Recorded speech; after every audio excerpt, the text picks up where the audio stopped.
Bonjour, chers amis, et bienvenue à cette nouvelle série d'émissions avec l'abbé Apollinaire Intamablialro qui développe le thème « N'ayez pas peur ». Alors accueillons-le. L'amour de Dieu le Père et la communion de l'Esprit Saint soient toujours avec vous. Le thème de nos méditations, c'est « N'ayez pas peur ». Ce thème était très cher à notre Saint-Pape Jean-Paul II, parce que pour lui, la peur bloque tout. La peur empêche même l'avancement. Nous nous rappelons de lui, élu pape le 16 octobre 1978. Le 22 octobre, il a inauguré sa mission au siège de Saint-Pierre. Et puis, c'était pendant des situations très, très difficiles. Vous vous rappelez, il y avait une tension très prononcée entre l'URSS et l'Occident, spécialement les États-Unis. On avait la peur d'une guerre nucléaire, puis il y avait des tensions un peu partout aussi. Il y avait la peur dans les cœurs, la peur dans les journaux. Alors, Jean-Paul II, qui venait d'un pays communiste, il commence par dire au monde, n'ayez pas peur. N'ayez pas peur parce que Jésus a vaincu le monde. N'ayez pas peur parce que par sa mort et sa résurrection, il a brisé toutes les barrières de communication, toutes les barrières ethniques, toutes les barrières raciales, toutes les barrières qui empêchent l'homme d'être libre devant Dieu. Alors, il utilisait des paroles que j'aimerais reprendre aujourd'hui comme introduction à nos méditations. N'ayez pas peur, disait donc le Saint-Pape Jean-Paul II. Ouvrez toutes grandes les portes au Christ, à sa puissance salvatrice. Ouvrez les frontières des États, des systèmes politiques et économiques, des immenses domaines de la culture, de la civilisation et du développement. N'ayez pas peur. C'est comme s'il touche toutes les dimensions de la vie humaine, toutes les dimensions toutes les dimensions de la société, mais il va toucher aussi les dimensions même de la vie spirituelle, parce que quelquefois la religion peut être aussi un motif de bloquer l'entrée aux autres. Si nous regardons tout autour de nous, qu'est-ce que nous découvrons? Nous découvrons malheureusement que ces paroles du pape Jean-Paul II sont encore toujours d'actualité. C'est peut-être une autre raison qui m'a poussé à choisir ce thème, c'est que en regardant ici et là, on voit que la peur est partout et personne n'y échappe. Les vieux, les vieilles, ils ont peur de la mort. Les jeunes, ils ont peur de l'échec. Les parents, ils ont souvent peur de voir leurs enfants qui ne se réalisent pas. Que vont-ils devenir? Qu'est-ce qui va se passer pour leur existence? Et dans l'ensemble, tous, nous avons peur de la maladie. Évidemment, pour certains, c'est très prononcé. Il y en a qui ont peur même, qui deviennent malades, d'avoir peur d'être malades. Alors ça touche toutes les dimensions de l'existence, de la vie. Et puis, quand vous regardez, même les médias, les moyens de communication ne nous aident pas non plus. Lorsqu'on regarde les journaux, les informations, on nous parle souvent des situations qui provoquent la peur. Le réchauffement climatique, la surpopulation, la pollution, la crise économique, les terroristes, les guerres ici et là, les immigrations, et dernièrement, on parle même de la montée d'une autre guerre nucléaire entre les superpuissances de ce monde. Alors, ça mène nos cœurs non pas vraiment dans la paix, non pas vraiment dans la tranquillité, parce que nous nous sentons unis à ce monde qui gémit, comme disait Saint Paul, le monde qui gémit en douleur d'enfantement et qui parfois ne sait pas par où poser la tête. Les phénomènes naturels, ça ne nous aide pas non plus. Souvent, nous avons peur lorsqu'on voit les eaux qui montent, les montagnes. On a peur des tsunamis, des tremblements de terre. On a peur du tonnerre, de la foudre. Alors, c'est comme si tout ce qui nous entoure ne fait que provoquer en nous la peur. Mais devant ces situations qui ne datent pas d'aujourd'hui, mais qui datent depuis la création, on peut se demander quelle est la solution que nous propose la parole de Dieu. À ces situations, justement, Jésus nous dit, n'ayez pas peur. Et j'ai été surpris positivement de trouver que le n'ayez pas peur, comme d'autres connotations semblables, comme par exemple, ne crains pas, sois sans crainte, je suis avec toi, sois tranquille, sois fort. Ces expressions qui touchent le n'ayez pas peur reviennent dans la Bible 365 fois. 365 fois, c'est très symbolique. Ça signifie 365 jours par année. C'est comme si devant les situations qui nous font peur, devant les situations qui nous terrorisent, des situations difficiles à passer, le Seigneur est tout près de nous à tout instant, année à année, mois par mois, jour par jour, semaine par semaine, minute par minute. Il te dit, n'aie pas peur, je suis avec toi. Je dis que ça m'a surpris positivement parce que à travers cette n'aie pas peur, c'est comme si je sentais le Seigneur me dire, il n'y a rien de toi qui m'est caché. Dans toutes les situations, je suis là avec toi. N'ayez pas peur. Donc, n'ayez pas peur du monde, n'ayez pas peur de ce qui passe, n'ayez pas peur de la souffrance, n'ayez pas peur des tremblements.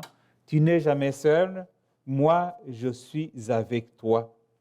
Et puis, nous rassure justement lorsqu'il nous dit qu'il a vécu le monde et qu'il a vécu aussi la mort.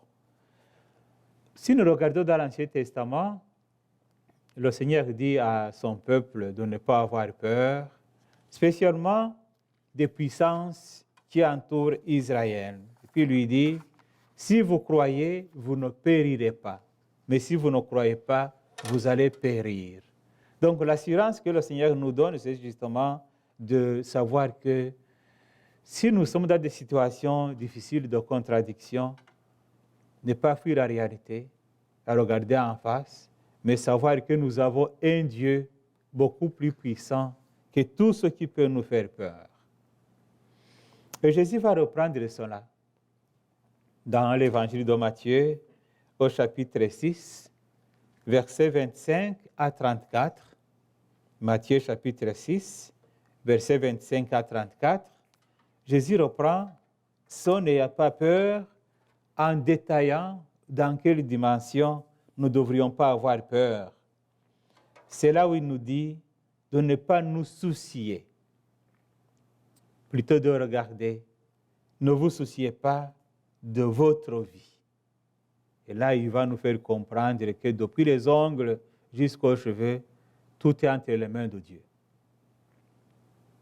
De ne pas nous soucier de qu'est-ce que nous allons manger, qu'est-ce que nous allons boire, qu'est-ce que nous allons nous habiller, de ne pas nous soucier du lendemain. Mais attention, ne pas avoir peur n'est pas synonyme de renoncer à la vie, à la méditation et surtout au discernement. Au contraire, ne pas avoir peur, ça signifie affronter la vie de façon réaliste en sachant justement que nous ne sommes pas seuls, que Jésus est avec nous et que c'est lui qui nous accompagne partout où nous pouvons passer. Alors, ne pas se soucier de notre vie, ça signifie qu'il nous a donné l'intelligence, il nous a donné la volonté, il nous a donné la liberté, les trois dimensions qui nous font ressembler à Dieu, il nous les a donnés, mais le danger, c'est que nous pouvons nous fier trop ou seulement à ces facultés qu'il nous a données, en oubliant que non seulement tout cela, ça vient de lui, mais aussi que c'est avec lui que justement nous pouvons vaincre tout ce qui brise notre avancement, spécialement spirituel.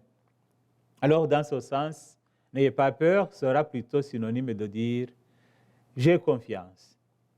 Derrière moi, il est là. Devant moi, il est là. Et je ne suis pas seul. Et puis, il va dire justement, par le psalmiste, que le Seigneur donne mission à ses anges de nous garder sur tous nos chemins. Donc, il utilise tous les moyens qu'il a pour pouvoir nous faire avancer dans cet amour qui vient de lui. Alors, ne pas avoir peur, c'est pratiquement le sommet de notre espérance chrétienne. C'est prendre conscience que rien ne peut nous arriver sans que Dieu le permette, parce que c'est lui qui s'occupe de nous autres. Mais qu'est-ce qu'il nous demande en conséquence? Il nous demande justement la disponibilité, être disponible, l'esprit d'écoute, un esprit qui s'ouvre de telle sorte que lui-même il puisse venir nous accompagner, venir nous faire comprendre qu'est-ce que c'est être avec lui, qu'est-ce que c'est vivre avec lui. Alors Jésus donc nous console en nous disant « N'ayez pas peur, je suis toujours avec vous ». Et je vous rappelle, à chaque minute, à chaque seconde, lui, à chaque battement de notre cœur, il nous dit « N'aie pas peur, je suis avec toi ». Mais qu'est-ce que c'est la peur? D'où vient-elle? Y a-t-il moyen de vaincre vraiment la peur? Toutes ces interrogations seront l'objet justement tout à l'heure de notre approfondissement, parce qu'il faut comprendre qu'est-ce que c'est la peur pour pouvoir justement l'éviter ou bien pour pouvoir la vaincre. C'est une affaire à vaincre plutôt qu'à éviter ou à fuir.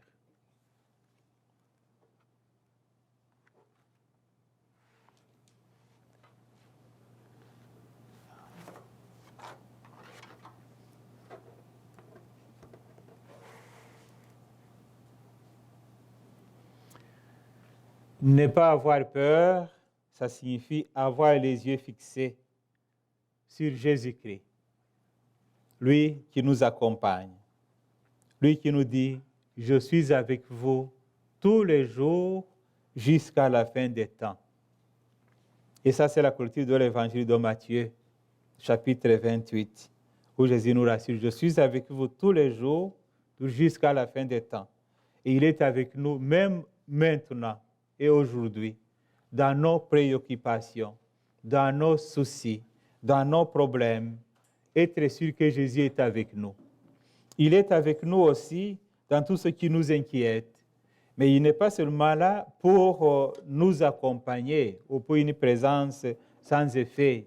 Il est avec nous aussi pour nous guérir, pour enlever à nous tout ce qui peut être motif de peur.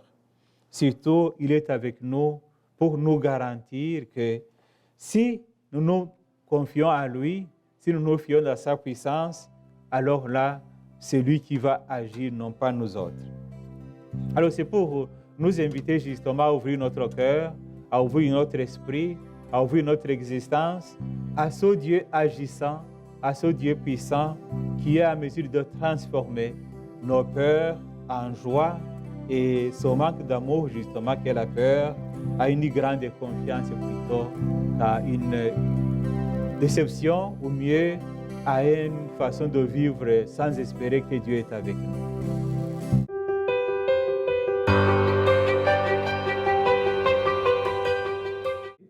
Par le Seigneur comme témoin et doit accepter au fond la mission en serviteur, en servante du Seigneur, un peu comme Marie. Dieu est celui qui, au fond de nous-mêmes, nous dit « Tu vaux plus que ce que tu crois être. Tu peux faire plus que ta faiblesse. Tu peux t'ouvrir aux autres plus que tu penses. »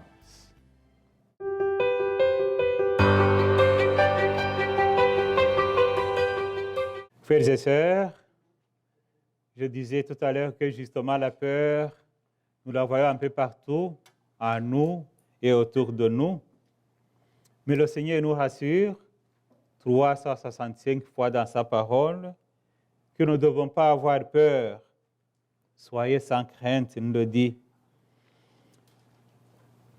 La peur, du point de vue de la définition, j'ai consulté au dictionnaire le petit Robert, il nous dit que la peur, c'est un phénomène psychologique à caractère affectif marqué qui accompagne la prise de conscience d'un danger réel ou imaginé, la prise de conscience d'une menace.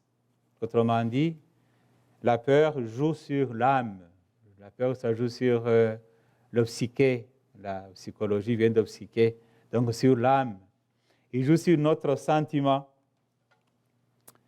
Et ça nous amène à comprendre, justement, du point de vue de la peur, qu'il y a comme une menace, que ce qui nous menace, un danger, et ce qui provoque en nous parfois des comportements bizarres ou néfastes du point de vue santé. Il y en a même qui arrivent très loin, même jusqu'au suicide ou à une certaine phobie de toutes choses.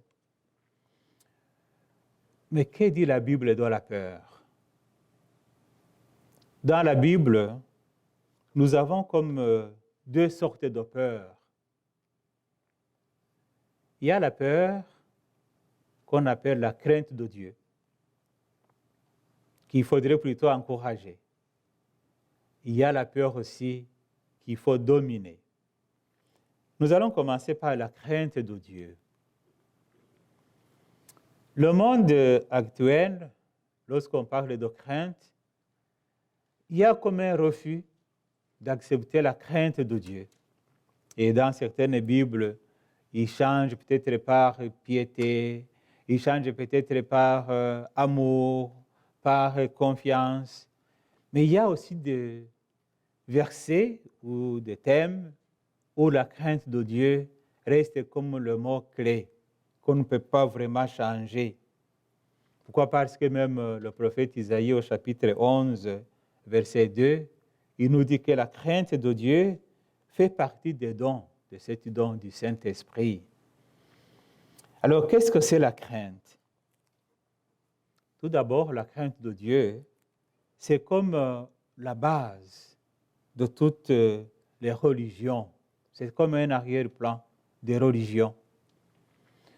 Ça signifie quoi? Que devant le mystère, lorsqu'on rencontre le mystérieux, devant Dieu, il y a cette attitude de peur, même de se mettre à genoux, une attitude de se dire « je ne suis pas digne de lui ». Ça ne veut pas dire que tu as vraiment peur de fuir, mais il y a comme un amour de t'approcher de Dieu, mais il y a aussi une crainte de ne pas être digne, donc de mériter que Dieu soit si proche de nous. Alors ça crée en nous un sentiment religieux, une sorte de vénération, une sorte d'admiration, de fascination. On est comme fasciné devant le sacré. Alors ça va s'appeler justement la crainte, parce qu'il y a un double sentiment. C'est comme si tu attends quelqu'un, un visiteur qui vient te voir, mais que tu vas rencontrer pour la première fois. Il vient chez toi, tu ne sais pas comment tu vas l'accueillir. Moi, je le vois parfois lorsqu'on m'invite dans une famille, peut-être pour manger.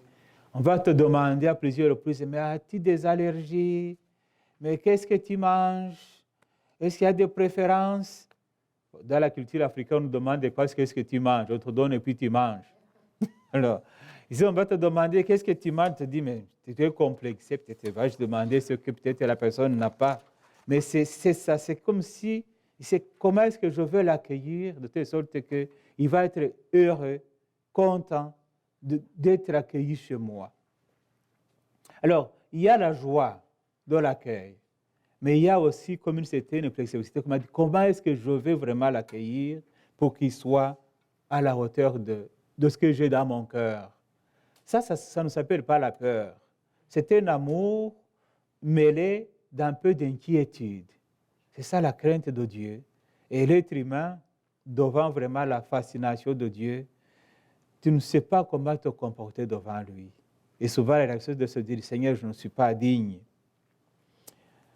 Heureusement, dans la Bible, chaque fois, là où il y a la crainte de Dieu, il y a aussi le Seigneur qui dit toujours, n'aie pas peur.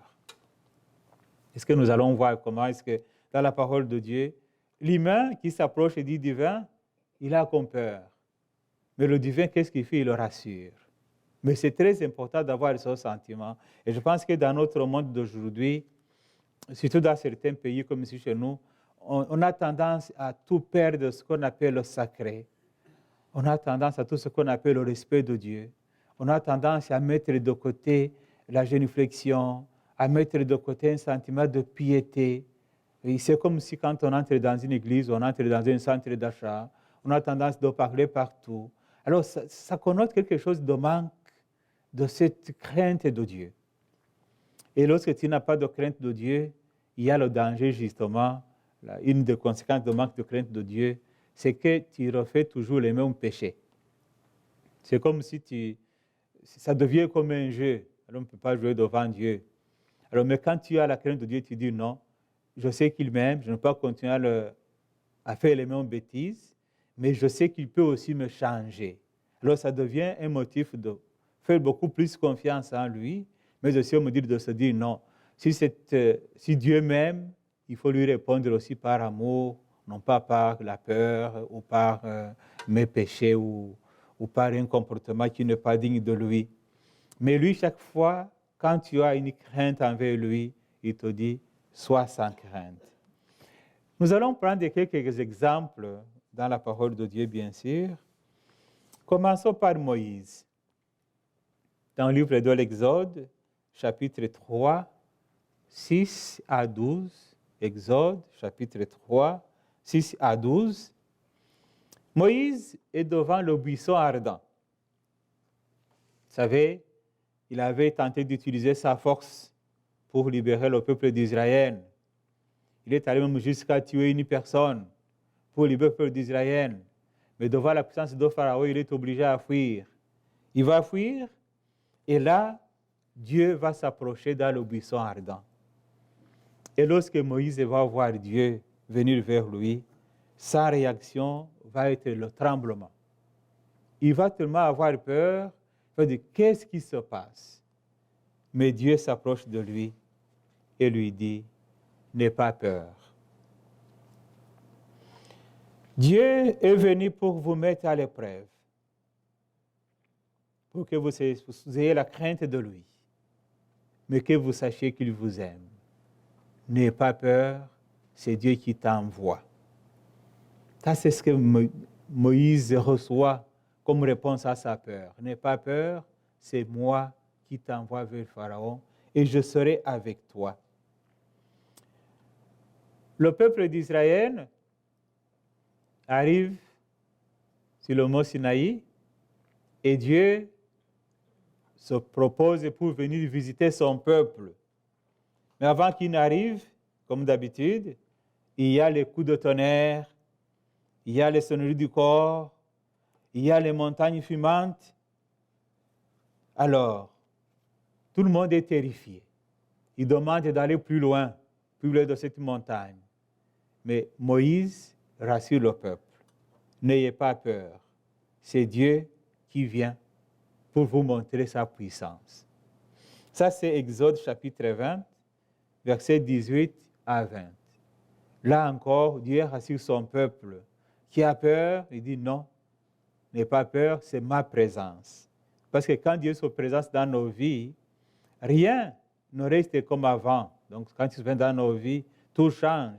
Mais il faut justement qu'au début, ça nous choque, non pas pour que nous puissions disparaître ou fuir, mais pour que nous ayons plutôt cette consolation de se dire, Dieu est avec moi et c'est lui ma consolation. Il y a un texte chez le prophète Isaïe, au chapitre 6, versets 5 à 7. Il s'agit de la vocation du prophète Isaïe. C'est un texte qui me fascine beaucoup lorsque je vois Isaïe qui voit Dieu, la puissance de Dieu dans son temple et qui commence à trembler en disant, c'est fini pour moi, malheur à moi. J'ai vu la grandeur de Dieu alors que je suis un pécheur. Et Dieu envoie son ange. Son ange va toucher les lèvres d'Isaïe avec un brasier. Et puis lui dit, maintenant tu es purifié, tu peux rester où tu es pour recevoir la mission. Donc se laisser purifier aussi par Dieu. Même lorsque tu as peur parce que tu te sens indigne devant Dieu, il a une façon de te dire, maintenant que tu sais que tu es indigne devant moi, moi je vais te rendre digne de moi.